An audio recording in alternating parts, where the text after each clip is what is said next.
أعظم ما ينعم الله عز وجل به على العبد أن ينعم عليه بمعرفة الفقه، كما قال النبي صلى الله عليه وسلم: من يرد الله به خيرا يفقهه في الدين. بسم الله الرحمن الرحيم. الحمد لله رب العالمين، والصلاة والسلام على رسول الله وعلى آله وأصحابه ومن تبعه بالهدى. Donc nous reprenons nos cours dans le fiqh des adorations et nous sommes toujours dans le grand chapitre de la prière. Et alhamdoulilah, on avait vu que at-tahara, donc la purification, c'était une des conditions de la prière, mais vu son grand contenu, on l'avait traité comme un chapitre à part entière, et c'est comme ça que traitent les fuqaha ce chapitre, en tout cas cette condition, comme un chapitre à proprement parler de leur livre. Mais du coup, on va traiter aujourd'hui la deuxième condition de la prière, qui est l'entrée de l'heure, dukhul al-waqt. Donc nous avons donné sous forme de tableau les différents temps des prières.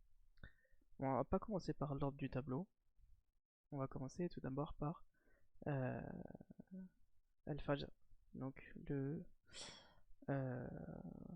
comment on pourrait dire en français, l'aurore, il me semble que c'est l'aurore en français. Donc c'est la prière du matin, Al-Fajr, ou des fois aussi appelé As-Subh.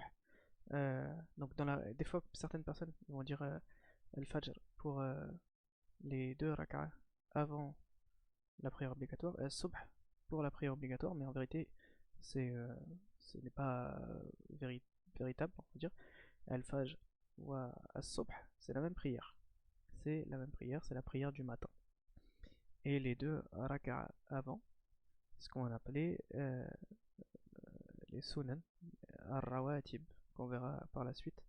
Donc c'est les 10 unités de prière, ou 12 selon la version du hadith, dans la journée, surrogatoire. On le verra par la suite, Inch'Allah. Donc quel est le début du temps d'Al Fajr? Donc c'est chaque prière va avoir un temps de début, un début du temps et une fin de temps.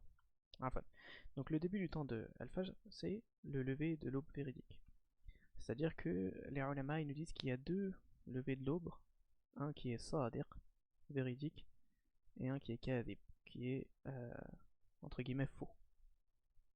Et le véridique, c'est celui qui s'étend sur de manière comment dire, horizontale.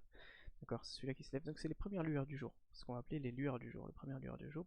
Donc il me semble que c'est l'aurore en français. Je dis peut-être une bêtise ici. Donc ce temps c'est le début, jusqu'à où? Jusqu'à l'entrée, jusqu'au lever du soleil.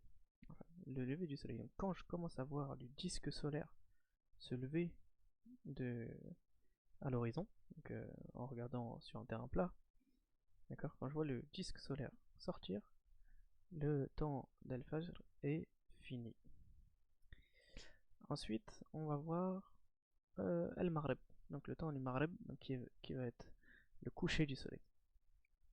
Donc je les prends pas dans l'ordre parce que j'ai envie de faire une petite aparté sur Al-Dhuhr ou Al-Asr, qui est important. Donc on va faire Al-Fajr, on va faire Al-Maghrib, Al-Isha, et après on va voir Al-Dhuhr ou Al-Asr. Donc le Maghrib, c'est le coucher du soleil. Donc à partir du moment où le disque solaire, donc je prends le soleil, le soir quand le soleil se couche, le soleil devient rouge un petit peu, juste avant de se coucher. Donc quand le soleil est bien rouge, là, la boule rouge, et qu'elle touche le sol, entre guillemets, à l'horizon, d'accord, là ça commence, ça descend, ça descend, ça descend, jusqu'à ce que ce disque solaire il disparaisse totalement. Donc dès qu'il disparaît, Al-Maghrib, il rentre. Dès qu'on voit plus le soleil, dès qu'on ne voit plus le disque solaire. Et ce temps-là, c'est l'entrée. Et après, une fois que le soleil a disparu de l'horizon, il reste des lueurs rouges, ce qu'on va appeler le crépuscule. D'accord? Et donc jusqu'à la disparition de cette lumière rouge, ce crépuscule, ce sera le temps de la prière de Al-Maghrib. Ensuite s'enchaîne avec Al-Maghrib et l'Aïcha. Donc dès que le temps de Al-Maghrib est sorti, c'est l'entrée du temps de Al-Aïcha. Al-Aïcha, du coup, c'est son entrée de début, c'est la disparition des rougeurs du soleil. Donc la disparition du crépuscule pour rentrer réellement dans la nuit. D'accord. Donc dès qu'on rentre dans la nuit, cette première lueur de ces rougeurs du soleil disparaissent à l'horizon, on rentre dans l'Aïcha. Et ce jusqu'au premier tiers de la nuit. Donc comment on calcule la nuit? Comment est définie la nuit islamiquement parlant? Donc la nuit elle rentre à partir du coucher du soleil, à partir de Al-Maghrib, et elle sort à partir de Al-Fajr. D'accord? Donc elle rentre au coucher du soleil et elle sort à partir de lever de l'aube. D'accord? À partir du lever de l'aube. Donc par exemple, si le Maghrib il est on va donner un calcul simple, il est à 20h pile, 20h pile, le Maghrib, et le Fajr il est à 6h. On va dire 5h, comme ça va faire un chiffre, ça va être simple. On va dire 5h. 20h le Maghrib, 5h le Fajr. Ça veut dire entre le Maghrib et le Fajr, j'ai 4h pour aller à minuit, plus 5h pour aller à 5h. Donc j'ai au total 9h. Taïeb, ça veut dire la nuit elle dure 9h. Donc le tiers de la nuit, un tiers de la nuit, ça veut dire que c'est 9, un tiers ça va être combien? Ça va être 3h. Donc je prends le Maghrib, je rajoute 3h, ça fait quelle heure? Ça fait 23h. Donc le Maghrib il était à 20h. Imaginons que la Isha il commence à rentrer, on va dire une heure et demie plus tard par exemple, 21h30. Et bah le premier tiers de la nuit il se finit à 23h selon mon calcul. Donc le temps de la Isha c'est du crépuscule, la disparition du crépuscule, jusqu'au premier tiers de la nuit, donc dans le cas de 21h30 à 23h. Ok? C'est comme ça que je détermine les tiers de la nuit, et également que je détermine du coup ce temps de fin de la prière de l'Aïcha. Et là on voit ici sur le côté j'ai un temps de nécessité. Donc ça veut dire c'est que des fois je vais avoir une occupation, une raison légitime qui va pouvoir me faire dépasser entre guillemets ce temps. Ça c'est un temps qui est obligatoire pour la personne qui n'a pas la difficulté, et là c'est un temps de nécessité, d'accord? Ça va étendre le temps, d'accord? Mais la personne qui sans raison fait sortir la prière de ce temps-là, la prière elle est toujours dans son heure. Ça veut dire c'est toujours, elle n'est pas sortie de son heure, elle est sortie de son temps préférable dernier. Mais si celui qui la sort sans raison, il a commis un péché, d'accord? Quelqu'un qui prierait l'Aïcha dans le temps de nécessité sans raison valable aura commis un péché, mais sa prière sera toujours dans l'heure. Donc ça sera une prière à l'heure, ok? Et du coup son temps de nécessité c'est jusqu'au Fajr, d'accord? Donc ça veut dire c'est toute la nuit jusqu'à la fin de la nuit. Ensuite on va voir Al-Dhahr. Al-Dhahr, son temps c'est tout de suite après le zénith. Le zénith c'est quoi? Quand le soleil se lève le matin, le soleil il monte dans le ciel, il monte jusqu'à arriver à un point culminant qu'on appelle le zénith. Ça veut dire il monte jusqu'à arriver au zénith, et à partir de ce moment-là il va redescendre. D'accord? Donc Al-Dhahr, c'est dès que le soleil commence à redescendre. Donc il monte, il arrive au zénith. Il est comme entre guillemets bloqué au zénith, et d'un coup il commence à repencher, à redescendre. Là c'est l'entrée de Al-Dhahr. Et sa sortie c'est quoi? Sa sortie c'est la taille de l'ombre d'un objet est égale à la taille de l'objet. Donc imaginons, je reprends mon schéma. Donc le soleil il se lève et il va monter jusqu'à un point culminant. Par exemple, je vous fais avec la souris, par exemple, il va monter jusqu'à ce point-là, et après il va redescendre. D'accord, il se lève ici, il monte, il arrive là, il stabilise, il commence à redescendre, c'est l'entrée de l'ordre. Imaginons que à ce moment-là, au moment du zénith, je mette par exemple un objet, par exemple une bouteille d'eau, une bouteille de 1,5 litre d'eau, classique. On va dire, elle mesure environ 40 cm. D'accord? Donc quand le soleil il est au zénith, donc on a deux cas. Soit selon les pays, au zénith, le soleil il est juste au-dessus de la bouteille. Ça veut dire que la bouteille elle a pas d'ombre. C'est dans certains pays qui sont proches de l'équateur, si je me trompe pas. Ou sinon elle a une ombre, mais qui sera la plus petite ombre de la journée. C'est-à-dire que le matin l'ombre elle est grande, jusqu'à arriver au zénith où l'ombre est la plus petite possible. Et après quand le soleil se recouche, l'ombre grandit, grandit, grandit jusqu'à ce que le soleil se couche et que l'ombre disparaisse. Donc par exemple, donc elle fait 40 cm. On va prendre le cas le plus simple, nous. On va prendre le cas où quand le soleil est au zénith, l'objet n'a pas d'ombre. Ok? Et dès qu'il commence à repencher, il y a une petite ombre qui arrive. Au début elle va faire 1 cm, etc.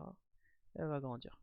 Jusqu'à arriver à la taille de l'objet. C'est-à-dire la bouteille fait 40 cm, donc l'ombre fait 40 cm. À partir du moment où la taille de l'ombre est équivalente au temps, à la taille de l'objet, pour moi 40 cm, 40 cm, Azor, il est sorti. Ok? Et à ce moment-là, j'ai qui rentre? J'ai Al-Asr. Al-Asr, il rentre au moment où Azor, il sort. Donc l'entrée de Al-Asr, c'est quoi? C'est la taille de l'objet. La taille de l'ombre est égale à la taille de l'objet. Ok? Et du coup, Al-Asr, il a aussi un temps de base et un temps de nécessité. Son temps de base, il finit quand? Il finit quand justement cette taille de l'ombre, elle est égale à 2 fois la taille de l'objet. Donc je repars sur mon cas, l'ombre a grandi jusqu'à la taille de l'objet. Al-Asr, il rentre. Donc la bouteille d'eau, 40 cm, l'ombre, 40 cm. Le soleil va se coucher petit à petit, donc cette ombre, elle va grandir. Elle va grandir, elle va grandir. Au bout d'un moment, elle va arriver à 80 cm. Le double de 40. À ce moment-là, le temps de base de Al-Asr, il sort. Et pareil, là il y a un temps de nécessité. Donc la personne qui a une excuse, il pourra prier Al-Asr jusqu'au coucher du soleil. Donc jusqu'à l'entrée du temps Al-Maghrib. Donc voilà, c'est le tableau des heures. Tableau des heures pour résumer, le voici. Donc on a quelques... comment on appelle ça? Quelques sujets à traiter par rapport à ces heures. Donc, dans le madhab, il est obligatoire de rattraper les prières manquées. Ok? Toutes les prières manquées doivent être rattrapées. C'est l'avis officiel de l'école. Et même si une personne a raté plusieurs années de prière, elle doit rattraper ses prières. Ok? Du mieux qu'il peut. Il essaye de les calculer, de les compter et de les rattraper. Et il doit les rattraper dans l'ordre, techniquement. Mais quand il y a plusieurs années, c'est compliqué de les rattraper dans l'ordre, d'accord? Il les rattrape comme il peut. Mais par exemple, une personne qui dort après le Fajr, et il se réveille que, là, il est très fatigué, il se réveille que après la Isha. Donc il a sorti Azor, Al-Asr, Al-Maghrib de son temps, et il est dans le temps de Al-Isha. Donc lui, il doit les rattraper dans l'ordre. C'est-à-dire il doit d'abord commencer par Azor, ou Al-Asr, ou Al-Maghrib. Et après il fera l'Isha. Ok? Par contre, cet ordre, ce qu'on appelle At-Tartib, il s'annule dans deux cas, avec l'oubli. Ça arrive des fois, par exemple, je sais pas, vous faites une activité qui vous fait sortir de votre routine, ça arrive des fois. Par là, vous avez une routine avec vos prières, etc., le travail, vous rentrez. Un jour, vous faites une activité qui vous fait sortir de votre routine et vous oubliez, par exemple, l'Isha le soir. L'Isha, vous le faites pas, vous vous réveillez le matin, faites le Fajr, et 10 minutes après avoir fait le Fajr, vous vous dites, c'est par là, j'ai oublié de faire l'Isha hier soir. Donc là, vous le priez à ce moment-là. Mais ça veut dire quoi? Ça veut dire que vous avez fait l'Isha après le Fajr. Est-ce que du coup, mon Fajr, il est pas valide parce que j'ai pas respecté l'ordre? Non, là j'ai oublié. Donc, vu que j'ai oublié, j'ai pas besoin de refaire le Fajr après avoir rattrapé l'Isha que j'ai oublié de prier. Et aussi, on se retrouve dans le même cas. Imaginons que je me réveille dans l'heure du Fajr, j'ai oublié l'Isha la veille. Le Fajr, son temps de sortie, c'est quand le soleil se lève. Imaginons que le soleil il se lève à 7h pile. Et moi je me réveille à 6h45. Ça veut dire que j'ai le temps de faire l'odo et de prier le fajr dans son temps. Mais si je respecte l'ordre, ça veut dire que je dois faire la isha avant et après le fajr. Ça veut dire en faisant la isha, en faisant le temps de faire les ablutions, plus faire la isha, les 15 minutes ils vont finir. Donc j'ai peur de sortir. Donc si je fais ça, je vais sortir. Le isha il est déjà sorti de son heure. Et en plus, je vais sortir quoi? Je vais sortir le fajr de son heure. Donc dans ce cas-là, pour sortir qu'une seule des deux prières qui est déjà sortie, en fait, les isha, et je vais faire le fajr avant. Et après, je rattraperai les isha. Comme ça, au lieu d'avoir deux prières sorties de son heure, j'en ai qu'une seule. Et j'ai pas respecté l'ordre. Donc ça, c'est les deux cas dans lesquels le respect de l'ordre s'annule. Je mentionne aussi une divergence ici, qui est une parole dans le madhab. C'est pas le mu'tamad, c'est pas l'avis officiel. Il y a aussi le fait d'avoir peur de rater la prière en groupe. Par exemple, j'ai pas fait le maghrib, j'ai oublié le maghrib, et je vais à la mosquée pour la isha. Et quand je rentre à la mosquée, je me dis, pas là, j'ai pas fait le maghrib.